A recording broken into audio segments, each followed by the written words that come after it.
Russia के ज़ार शासक Nicholas II के यहाँ साल 1904 में पहले बेटे ने जन्म लिया। इससे पहले उनके वहाँ सिर्फ बेटियां ही पैदा हुई थी, लेकिन अब एक शहजादे के आ जाने की वजह से शहंशाह और मलिका की खुशी का तो ठिकाना ही नहीं था। लेकिन कुछ ही अरसे बाद मलिका और बादशाह को ये बात मालूम हुई कि उनका बेटा यानी शहजादा एक खतरनाक बीमारी का शिकार है। ये बीमारी उसकी जान भी ले सकती थी। अब शहजादे को इस बीमारी से छुटकारा दिलवाने के लिए शहंशाह की बीवी अलेक्जेंड्रा ने कई टोने टोटके किए, कई डॉक्टर्स और हकीमों को दिखाया, लेकिन शहजादे की इस बीमारी का कोई इलाज ना हो पाया। जिसके बाद मियाँ बीवी अपने बेटे की जिंदगी के लिए बहुत फिक्रमंद और परेशान रहने लगे। इन्हीं गमगीन हालातों में आखिरी रास्ते के तौर पर मलिका और शहंशाह ने उस वक्त एक खास और मशहूर बुद्धिमान साधु या पादरी को शहजादे के इलाज के लिए बुलाया। इस बुद्धिमान शख्स ने शहजादे का इलाज शुरू कर दिया और इसी शख्स ने जल्दी शहजादी की बीमारी पर काबू भी पा लिया और शहजादा ठीक होने लगा। ये सब देखकर मलिका और बादशाह बहुत ज्यादा खुश हुए और उन्होंने उस बुद्धिमान साधु को अपना जाती चिकित्सक या पर्सनल फिजिशियन बना लिया। शहजादे की देखभाल की जिम्मेदारी भी इसी विद्वान शख्स को सौंप दी गई। दोस्तों, क्या आप जानते हैं कि वो शख्स कौन था? तो वो शख्स कोई और नहीं बल्कि रास्पुटिन था। ये रास्पुटिन वो शख्स था जिसे आज दुनिया द मैड मॉन्क यानी पागल साधु के नाम से भी जानती है। आखिर दर हकीकत में ये रास्पुटिन कौन था और रूसी सल्तनत में इसका क्या अमल दखल और किरदार था? वर्ल्ड वॉर 1 में इसने क्या भूमिका निभाई थी? ये पागल साधु कैसे लोगों को अपनी तरफ आकर्षित कर लेता था? क्या वो कोई खुफिया जासूस था? इस अजीबोगरीब इंसान की मौत इतनी खास क्यों मानी जाती है? ये सब आपको बताऊंगा इस वीडियो में।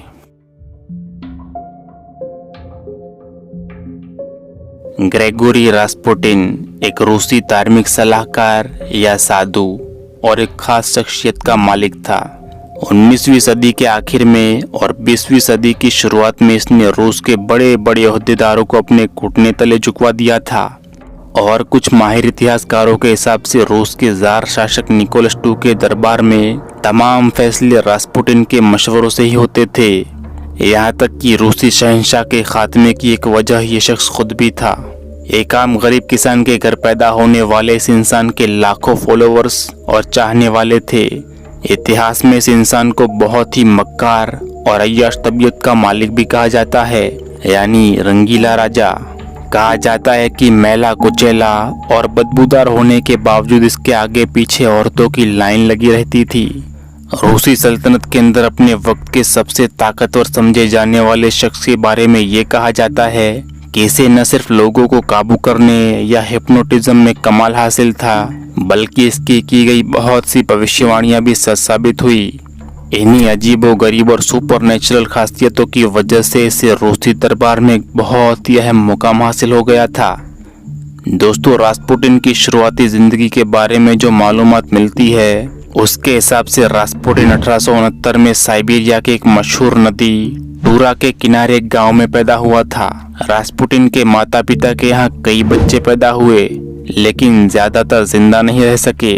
इसके अलावा इसकी एक बहन मारिया, जिसे एटलीपेटिक नाम की बीमारी की वजह से नदी के पानी में डुबो दिया गया था, और उसका बड़ा भाई फ्यूमोनिया बीमारी की वजह से दम तोड़ गया था। इन्हीं हादसों का रास्पुटिन पर काफी गहरा असर पड़ा और वो अंदर से टूट कर रह गया। 19वीं सदी में साइबेरिया का ये इलाका पेड़ों और जंगलों से घिरा हुआ रहता था और इलाके में ज्यादातर किसान लोग ही रहते थे। एक रिपोर्ट के हिसाब से सन 1900 में साइबेरिया की कुल आमदनी 4% थी, जबकि रूस की कुल आमदनी 20% थी। साइबेरिया के ज्यादातर इलाकों में लोग अनपढ़ थे और रास्पुटिन खुद भी अपने माँ बाप की तरह बिल्कुल अनपढ़ था।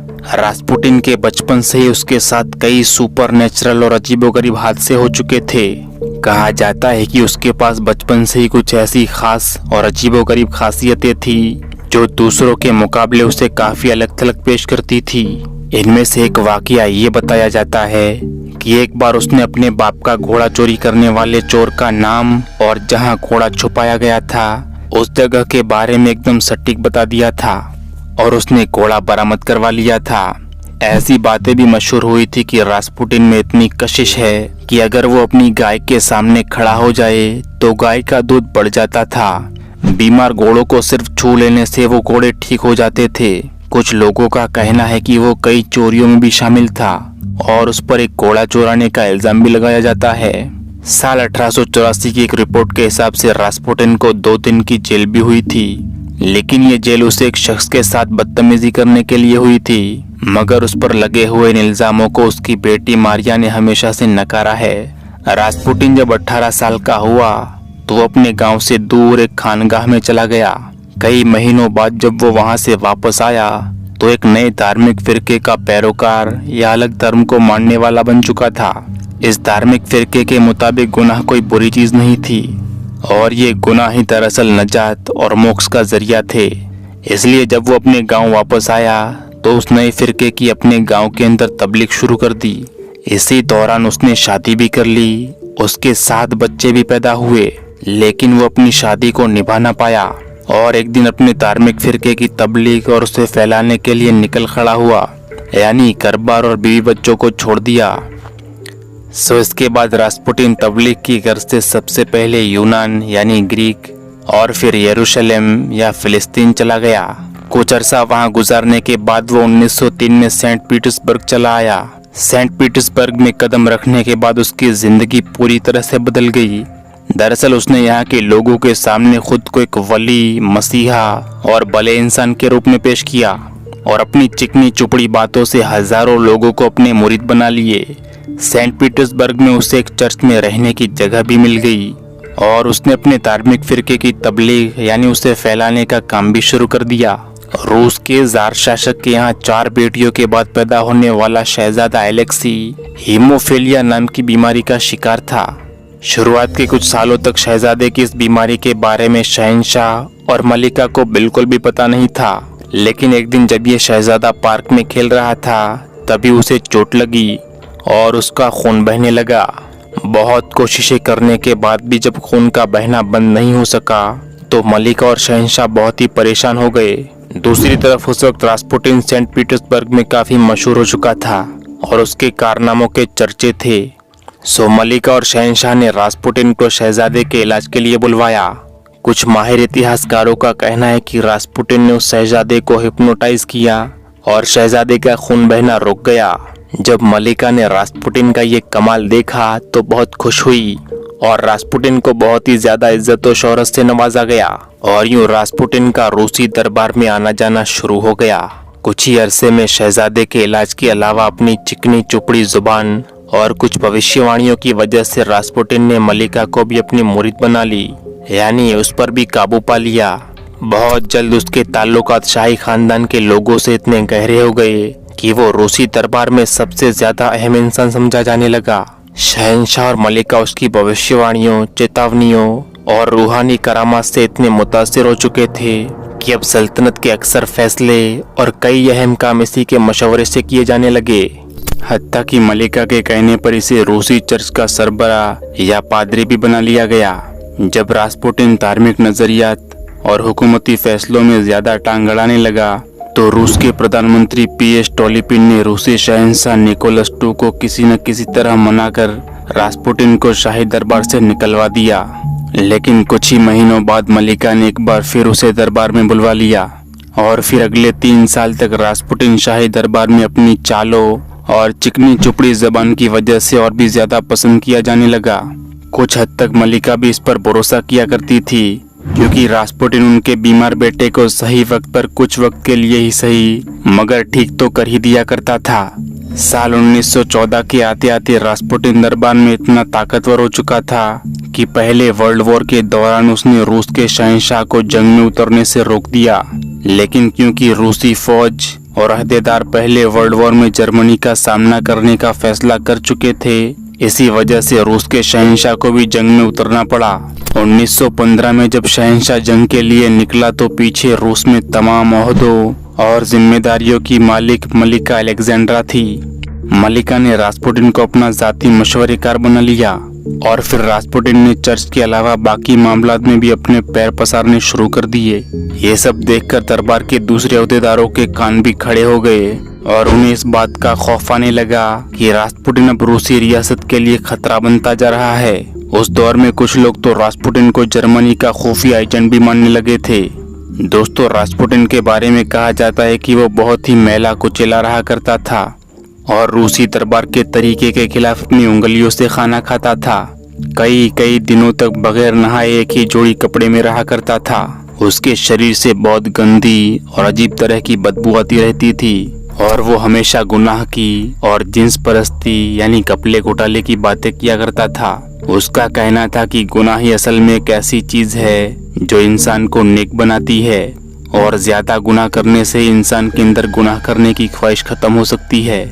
लेकिन ये सब नजरियात और ऐसी बातों के बावजूद उसमें एक अजीब सी कशिश थी जिससे लोग उसके करीब खींचे चले जाते थे। अपनी इसी कशिश की वजह से वो अक्सर औरतों को अपनी तरफ खींच लिया करता था। उसके चर्च की कई औरतें उससे संबंध रखती थी और वो अपनी चरम जुबानी और शायराना शख्सियत की बदौलत किसी भी इंसान को अपनी मर्जी के मुताबिक चला लेता था या कायल कर लेता था।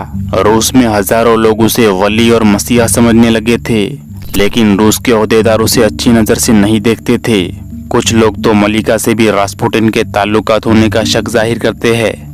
दूसरी तरफ चर्च में भी अब उसके खिलाफ आवाजें उठना शुरू हो गई थी। 1914 में रास्पुटिन पर एक औरत की तरफ से जानलेवा हमला भी हुआ था, लेकिन वो इस हमले में बच निकला। रूस के ओहदेदार तो उसे एक शैतान समझने लगे थे।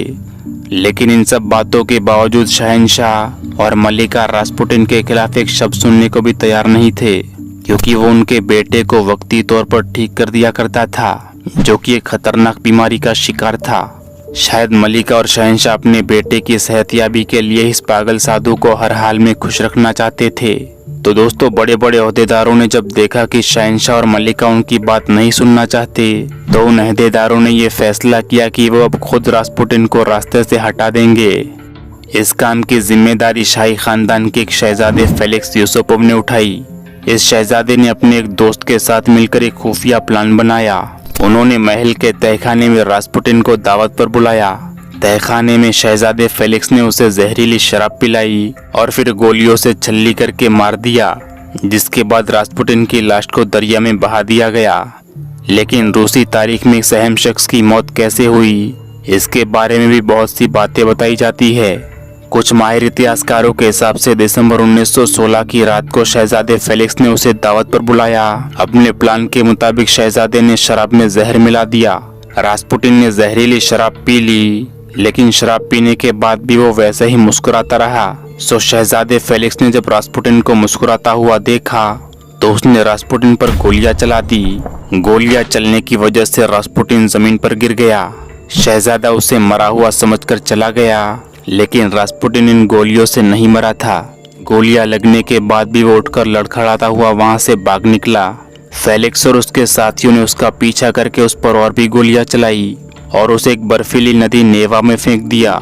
इसी नदी में से 3 दिन बाद उसकी लाश मिली। दोस्तों, यहाँ पर इस पूरे हादसे के बारे में अजीबोगरीब कहानियां भी पेश की जाती है। कुछ लोगों का कहना है कि जब उसकी लाश नदी में से निकाली गई तब वो जिंदा था, जबकि कुछ रिपोर्ट्स ये भी कहती है कि वो जिंदा नहीं था। उसकी मौत ना तो जहर से हुई और ना ही गोलियों से, बल्कि उसकी मौत पानी में डूबने की वजह से हुई थी। लेकिन रास्पुटिन की मौत के कुछ अरसे बाद एक पुलिस रिपोर्ट के हिसाब से रास्पुटिन की मौत गोली लगने की वजह से ही हुई थी और नदी में फेंके जाने से पहले वो मारा जा चुका था। इसके अलावा बाद की कुछ रिपोर्ट्स जो 2004 और 1993 के अंदर सामने आई, उनके हिसाब से रास्पुटिन के शरीर में कोई जहरीला तत्व मौजूद था ही नहीं और उसकी मौत गोली लगने की वजह से ही हुई थी। हैरान करने वाली बात यह है कि रास्पुटिन की अक्सर चेतावनियां और भविष्यवाणियां सच साबित हुई है, जैसे कि उसकी अपनी मौत के बारे में भी पेशन गोई भी एकदम सच साबित हुई।